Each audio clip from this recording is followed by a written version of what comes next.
Hola youtuberos y youtuberas, soy Itsugaya1500 y hoy os traigo un nuevo video. Eso ya lo saben, subnormal, retrasado de mierda, di algo útil y que no sepan bla. Bla vale tranquila joder, como habéis visto en el título, esto va ovnis, daré un breve texto explicando alguna que otra cosa, y al final daré una breve opinión mía. Rukia, ¿quieres hacerlo tú? Vale, Paero, ¿por qué no lo haces tú? Vale, empecemos. Es que me da pereza, además el otro vídeo lo hice todo yo, porfis, hazlo por mi Rukia. Desde hace miles de años el hombre ha visionado en sus cielos fenómenos extraños a los que le ha dado diferentes interpretaciones. El nivel de conocimiento de lo que ocurre en nuestros cielos ha sido cada vez mayor, dejando atrás leyendas y supersticiones varias, entre comillas estos dos objetivos porque no creo que sean ambas motivo de chanzas o de rechazo, sino un análisis más profundo. Para la sociedad actual el tema de los ovnis tiene su origen en 1947, concretamente el 24 de junio de ese año, pero solo es una fecha sin más interés que el anecdótico, ya que mucho antes en nuestra era moderna ya teníamos cientos de avistamientos de estas supuestas naves extraterrestres. A finales del siglo XIX el número de avistamientos son muchos y muy curiosos, a pesar de ser casi desconocidos por la gran mayoría de la sociedad actual. Sin embargo, algunos de estos sucesos podrían darnos una pista de lo que realmente hay detrás de este fenómeno, o por lo menos de lo que podría ser el origen de un fenómeno paralelo con el de los supuestos ovnis, como podría ser la investigación de nuestros militares en la evolución de aparatos voladores en esa década última del siglo XIX. Un investigador que nos dio información sobre este tipo de avistamientos en el siglo XIX fue Charles Fort. Este nos cuenta sobre todo en su libro titulado El libro de los condenados, una serie de sucesos de los más variopintos, pero que indudablemente entran dentro de lo que hoy denominamos fenómeno ovni. Veamos algunos de esos sucesos. Cuerpos extraños en el siglo XI. 1. El 9 de agosto, se vio un cuerpo en forma de huso avanzar lentamente atravesando el sol. No desapareció hasta el 7 de septiembre. 2. El 4 de septiembre de 1851, un religioso vio una multitud de cuerpos a través de su telescopio para evolucionar, unos lentamente, otros con rapidez. La mayor parte se dirigían de este a oeste, pero algunos se movían de norte a sur. Su número era prodigioso y pudo observarlo durante 6 horas. 3. El 27 de abril de 1863, Henry Waldner observó cuerpos brillantes desplazándose de oeste a este. Avisó al Dr. Wolf, del observatorio de Zurich, quien se convenció de la realidad de este extraño fenómeno y vio parte de una observación análoga realizada por el signo de Capozzi, del observatorio Capodimonte, en Nápoles, el 11 de mayo de 1845. 4. Centenares de pequeños cuerpos fueron observados por los astrónomos Rick Bayot y de Kupis. 5. El 12 de agosto de 1883, a 2500 metros sobre el nivel del mar, un gran número de cuerpos luminosos penetraron en el disco solar. Como vemos, no es nuevo el avistamiento de objetos en nuestros cielos, aunque en los casos comentados me he referido sobre todo a objetos de una envergadura enorme, que unas décadas posteriores se les ha denominado como naves nodrizas. Pero como veremos a continuación, no solo de objetos indeterminados tenemos noticias en el siglo XIX. Se cuentan por decenas los avistamientos que sobrevolaban nuestras ciudades, granjas y cualquier tipo de agrupación humana. Pero esta vez sí podemos determinar que realmente eran naves tripuladas por seres de apariencia humana. Cuentan los testigos que naves en forma de puro muy alargados flotaban en nuestros cielos y en no pocas ocasiones dejaban ver chisporroteos e incluso hasta aterrizaron y pidieron ayuda a los curiosos que se atrevían a acercarse al objeto. Naves humanas. 1. El 25 de noviembre de 1896, una de estas naves sobrevoló Auckland. Gilson, un electricista, y sus amigos vieron el objeto en 2 ocasiones, en la noche del jueves 26 de noviembre de 1896, a las 20 horas y a las 20:30 horas. El cielo estaba totalmente claro y un viento muy fuerte del noroeste soplaba. La nave aérea se desplazaba rápidamente del sudeste hacia el norte, contra el viento. Ninguna luz era visible, únicamente la silueta se recortaba sobre el cielo. La nave aérea se dirigía hacia Lorín, indicó Gilson, a 300 o 400 metros de altura y parecía un gran cigarro negro con una cola de pescado. La nave tenía una longitud de unos 30 metros y una especie de plano triangular al que iba unido. La superficie de la nave parecía hecha de aluminio. 2. El 16 de diciembre de 1881, sobre la población de Laredo en Cantabria, unos testigos afirman que un gran globo les sobrevoló soltando chispas en su avance. Lo más curioso es que al día siguiente este mismo objeto fue visto por otros testigos en Bilbao, País Vasco. 3. El 20 de abril de 1897 en Oman, Arkansas. El capitán James Houghton, que se encontraba cazando en las afueras de esta localidad, escuchó un ruido semejante a una máquina de vapor, se acercó a un claro y divisó una extraña nave. Su aspecto parecía el de un cilindro de extremos apilados, con ruedas laterales y palas horizontales sobre el objeto. El señor Houghton, al parecer, habló de un hombre que llevaba unas gafas oscuras. Dentro del aparato había otros 3 o 4 tripulantes. Estos dijeron al testigo que, efectivamente, aquel aparato era la nave aérea y que utilizaban aire comprimido como medio de propulsión. El capitán James Houghton vio girar las ruedas del aparato cuando se elevó alejándose. 4. El 19 de abril de 1897, el Dallas Times Herald publicó: Aurora, Condado de Wyse, Texas, abril 19. Hacia las 6 de la mañana del 17 de abril los habitantes de Aurora advirtieron con asombro la aparición de la misteriosa aeronave que desde hace algunas semanas se observa con cierta regularidad en el cielo de Texas. El aparato viajaba en dirección al norte y volaba más cerca del suelo que en ocasiones anteriores. Evidentemente, alguna parte de la compleja máquina debía de haber sufrido una avería, porque la nave no superaba la velocidad de 10 o 12 millas por hora y perdía progresivamente altura. Después de sobrevolar en diagonal la explanada donde habitualmente se celebraba la feria de ganado, y tras alcanzar el límite septentrional de la ciudad, el aparato cayó sobre el molino del juez Proctor. En la terrible explosión que siguió, todo saltó en pedazos.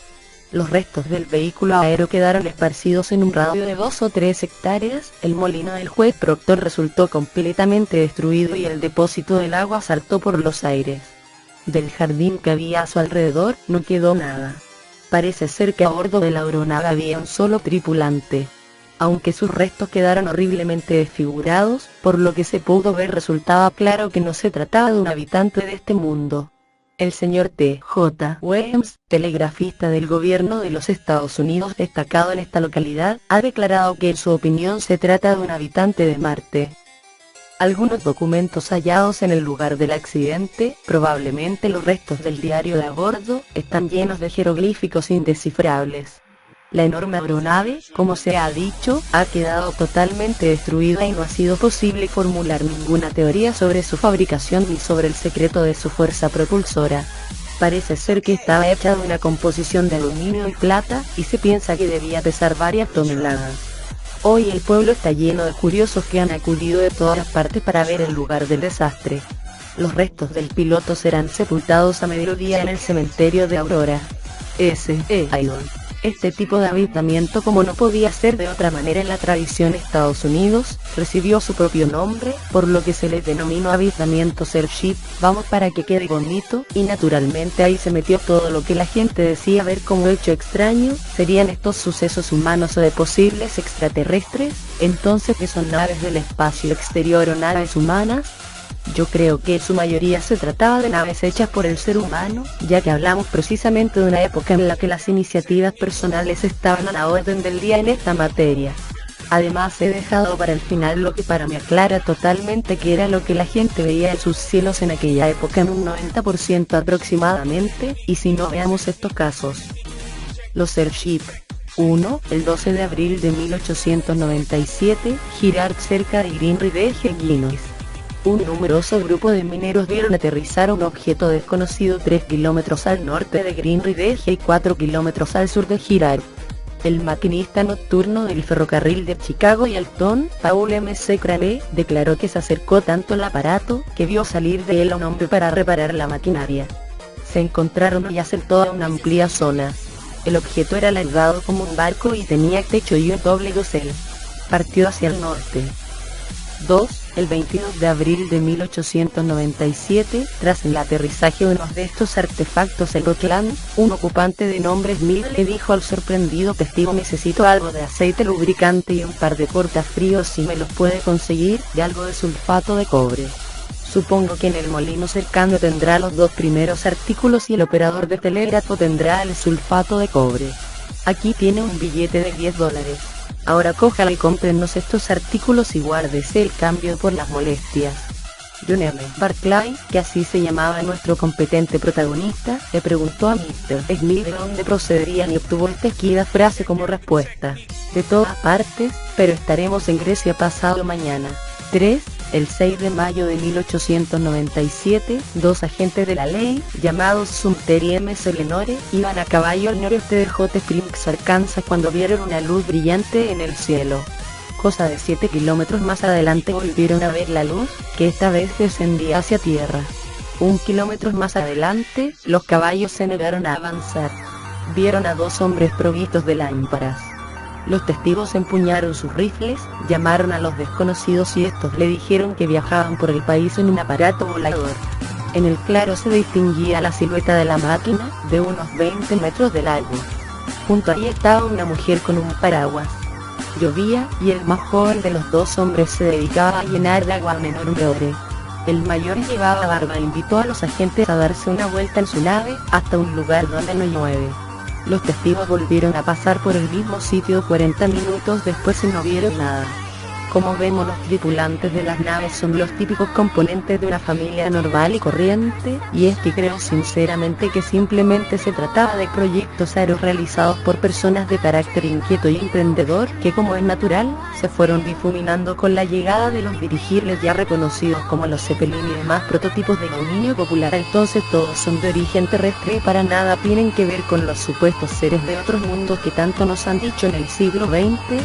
Difícil respuesta para una gran pregunta, sobre todo si leemos el siguiente caso y vemos como otro de los grandes enigmas del fenómeno que ya ocurrió también en el siglo XIX, para complicarnos un poco más lo que a todas luces parecía, como ya dije, unos simples inventores, emprendedores humanos con sus viejos cacharros, ¿o no? El primer caso de abducción de animales.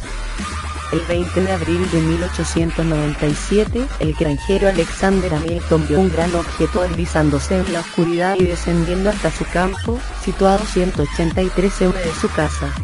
Junto a su hijo y uno de los mozos de la granja se aproximó hasta 46 m del objeto, al que describe de la longitud aproximada de un campo de fútbol americano y de un color algo más oscuro que el rojo. Su forma era la de un enorme cigarro puro y además tenía un habitáculo de cristal donde el granjero y sus acompañantes pudieron ver a 6 ocupantes que describieron como los seres más extraños que se hayan visto jamás. Una gran rueda colocada bajo la nave comenzó a girar hasta que se elevó a una altura de 92 m. Los granjeros observaron que un cable extendido hacia abajo desde la nave enganchó a una vaquilla que fue aprisionada contra la alambrada cercana. Cuando el objeto se elevó, tiró de la cría llevándosela con él y desapareció en la oscuridad dejando el rastro del animal detrás. Al día siguiente se encontraron los restos del animal en una granja cercana a las piernas, la cabeza y la piel. La credibilidad de Hamilton podría cuestionarse, pero no podemos dejar de señalar que era miembro de la House of Representatives y la gente que le conocía desde hacía 30 años testificó que nunca habían oído de él una palabra que pudiera hacer dudar de su corrección. Además, el testimonio fue firmado por el comisario, el suplente del comisario, un juez, el jefe de correos, un banquero, un abogado y otros. Hamilton dice del encuentro: cada vez que me quedo dormido lo veo, rodeado de brillantes luces y gente. No sé si son ángeles o demonios, pero no quiero saber nada más de ellos. Ufólogo británico John Spencer. Investigadores del siglo pasado XX como por ejemplo Jacques Vallée, ya nos cuentan que los avistamientos de estas naves se cuentan por varios miles en los medios de comunicación de la época entre 1896 y 1897. El investigador francés Jacques Vallée sobre Pasaporte Amagonia ya nos relata 31 sucesos de esta época. Espero que estas pequeñas muestras de lo que se podríamos denominar como el prólogo de la ufología nos da algo de luz para el estudio del futuro que posteriormente veríamos en nuestros cielos y que en pleno siglo XXI todavía seguimos viendo y analizando. Me gustaría siempre que puedo poner la opinión de la ciencia de la época, para que vayamos viendo su evolución en este fenómeno. Opinión de la ciencia. El profesor Butch Alter, del Observatorio de Chamot, en una entrevista publicada en la Oakland Tribune del 30 de noviembre de 1896, afirmaba que la nave aérea que abundantemente se estaba observando en todo el territorio americano, y que en ocasiones se distinguía como una luz vivísima, podría ser en realidad del planeta Venus, dado que en ese periodo era tan brillante como un arco eléctrico. Conclusión: como vemos, el planeta Venus no es una invención de los científicos actuales, la tomadura de pelo de Venus ya les viene de épocas antiguas, es lo que Jun ya denominó el inconsciente colectivo y estos la aplican al toque de corneta. Vale, mi opinión es que dudo que los extraterrestres estén tan aburridos como para observarnos a una raza inferior a la suya, además que tenemos nosotros de especial para que ellos se fijen en nosotros. Yo creo en la vida en otros planetas, pero dudo que estos estén en el nuestro, y en caso de que estén no sería en son de paz, sino para quitarnos los recursos o utilizarnos como esclavos, sino que otro sentido tendría que nos observara. Muy bien, aquí me despido, hasta la próxima semana. Vale, empecemos.